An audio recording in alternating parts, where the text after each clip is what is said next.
প্রায় আধ ঘন্টা ধরে খেলার পর মামি বললেন, তুমি বেশ ভালো খেলছো রাহুল, আমি তোমার সাথে খেলতে ভালোবাসি। রাহুল হেসে বলল, ঠিক আছে মামি, যখনই আপনার মন চায় আপনি আমাকে ডেকে নেবেন, আমি প্রস্তুত আছি। রাহুল ছিল গ্রামে বেড়ে ওঠা এক কিশোর, যাকে তার মামার বাড়িতে কিছুদিনের জন্য থাকতে পাঠানো হয়েছিল। মামা বিদেশে কাজ করেন এবং বছরে একবার বাড়ি আসেন, তাই বাড়ির সব দায়িত্ব মামির কাঁধে।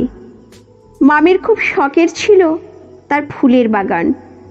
রাহুল মাঝে মধ্যে বাগানে কাজ করত, মামির সাথে সময় কাটাতো।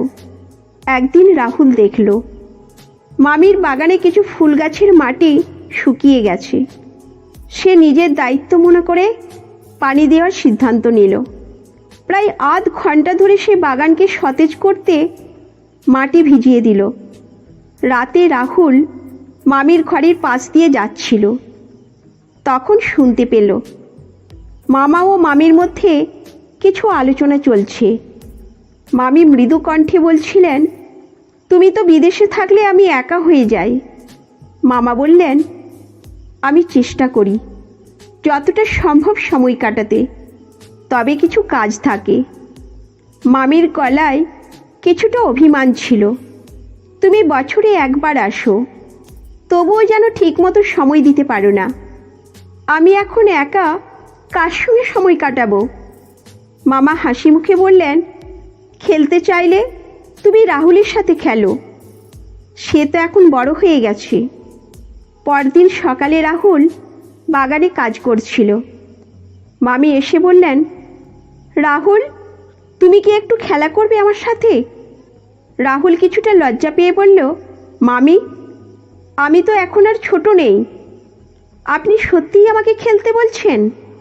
মামি মৃদু হেসে বললেন, তুমি এখন বেশ বড় হয়েছ, আমি তো ভেবেছিলাম তুমি এখনো ছোট ছেলে। আসলে তুমি অনেক ম্যাচ খেলার যোগ্য হয়েছ। মামির কথায় রাহুলের মন কিছুটা হালকা হলো। তারা দুজনে একসাথে খেলার জন্য মাঠে নামল। মামি তার ফুলের বাগানের পাশে একটি ছোট্ট পিচ তৈরি করেছিলেন।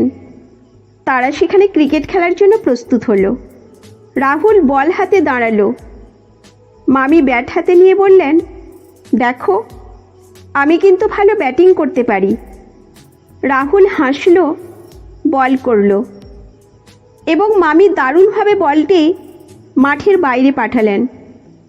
খেলাটা চলল আর দুজনেই অনেক মজা পেল। প্রায় আধ ঘন্টা ধরে খেলার পর মামি বললেন, তুমি বেশ ভালো খেলছো রাহুল, আমি তোমার সাথে খেলতে ভালোবাসি। রাহুল হেসে বলল, ঠিক আছে মামি, যখনই আপনার মন চায় আপনি আমাকে ডেকে নেবেন, আমি প্রস্তুত আছি। রাহুলের সঙ্গে প্রতিদিন খেলার পর মামি যেন নতুনভাবে জীবনের রং খুঁজে পেলেন। তাদের প্রতিদিনের ক্রিকেট ম্যাচগুলো কেবল খেলাই নয়, দুজনের জন্যই একটি নতুন বন্ধনের সূচনা। মামার অনুপস্থিতিতে রাহুল যেন ধীরে ধীরে মামিকে মানসিকভাবে সাহচর্য দিতে লাগলো। খেলাধুলার মধ্যে তাদের সম্পর্কের গভীরতা বাড়তে থাকলো। কিন্তু এর মধ্যেও মামি সবসময় রাহুলকে স্নেহ এবং যত্নের চোখে দেখতেন। একদিন দুপুরবেলা খেলার সময় রাহুল লক্ষ্য করল যে মামি কিছুটা উদাসীন মনে বসে আছেন।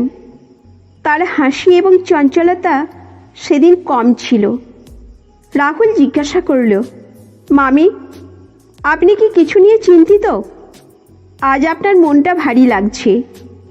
মামি মৃদু হেসে বললেন, না রে, তেমন কিছু না, শুধু মাঝে মাঝে একা থাকলে কিছু পুরনো কথা মনে পড়ে যায়। তুই থাকলে আমার দিনগুলো সুন্দর কেটে যায়। কিন্তু তোর মামা তো বেশিরভাগ সময় বাইরে থাকেন। রাহুল কিছুটা অসহায় বোধ করল। সে বুঝতে পারছিল যে মামি একজন জীবন্ত প্রাণবন্ত মানুষ হলেও তার ভেতরে একটা অভাব রয়েছে, একটা একাকিত্ব যা সহজে মেটানো যায় না। রাহুল তখন মামিকে সান্ত্বনা দিতে বলল, মামি, আপনি একা নন, আমি সবসময় এখানে থাকব, আর খেলাধুলার জন্য তো সবসময় তৈরি আছি। মামির মুখে মৃদু হাসি ফুটে উঠল। তুই খুব ভালো ছেলে রাহুল, তোর সঙ্গে সময় কাটাতে পেয়ে আমি সত্যিই আনন্দিত। পরের কয়েকদিন ধরে তাদের খেলাধুলা আরও জমে উঠল। তবে এর মাঝেও রাহুল অনুভব করল যে মামি মাঝে মাঝে গভীরভাবে চিন্তিত থাকেন। তার চোখে একটা অজানা দুঃখ লুকিয়ে থাকে, যা তিনি সরাসরি প্রকাশ করেন না।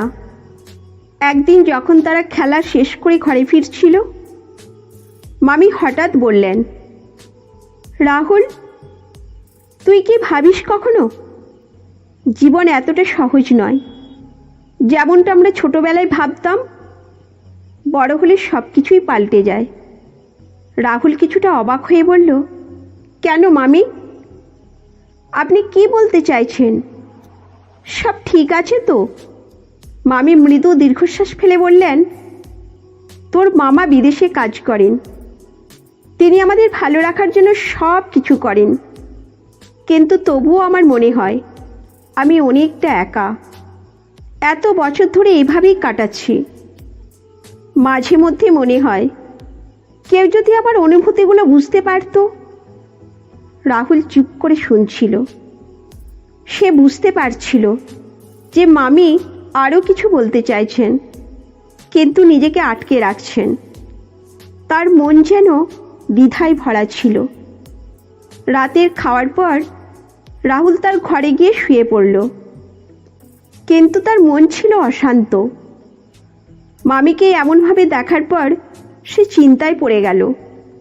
সে ভাবতে লাগলো, কিভাবে মামিকে খুশি করা যায়, কিভাবে তার একাকিত্ব দূর করা যায়। পরদিন সকালে রাহুল ঠিক করল, মামিকে কিছুটা নতুন আনন্দ দিতে হবে। সকালে মামি যখন বাগানে ফুলের গাছগুলো পরিচর্যা করছিলেন, রাহুল এসে বলল, মামি, আজ একটা নতুন কিছু খেলবো, চলুন না আমরা একটা টুর্নামেন্টের মতো কিছু করি। আমি আপনার জন্য একটা চমক রেখেছি। মামি অবাক হয়ে জিজ্ঞাসা করলেন, কি চমক রাহুল? কি করছিস তুই? রাহুল হাসল। আপনি অপেক্ষা করুন, আমি সব ব্যবস্থা করছি। আজকের দিনটা আপনার জন্য একটু বিশেষ হবে। মামি কিছুটা আশ্চর্য এবং আনন্দিত হলেন। রাহুল সেই দিনটা মামিকে আরও খুশি করার জন্য বিশেষ কিছু পরিকল্পনা করছিল, যেটা শুধু খেলার মধ্যে সীমাবদ্ধ নয়, তাদের সম্পর্ককেও এক নতুন মাত্রা দেবে। এই গল্পটি আমাদের শেখায় যে সম্পর্কের গভীরতা বৃদ্ধি পায় বোঝাপড়া এবং সমর্থনের মাধ্যমে। খেলাধুলার মতো সহজ কাজের মাধ্যমে আমরা নিজেদের মধ্যে একে অপরের প্রতি ভালোবাসা এবং স্নেহ প্রকাশ করতে পারি। সম্পর্কগুলি যত্ন ও দায়িত্বের প্রয়োজন, যা আমাদের সুখ এবং শান্তির ভিত্তি গড়ে তোলে। তাই পরিবারের সময় কাটানোর গুরুত্ব বুঝতে পারলে আমরা আমাদের জীবনে এক নতুন আনন্দ এবং শান্তি আনতে পারি।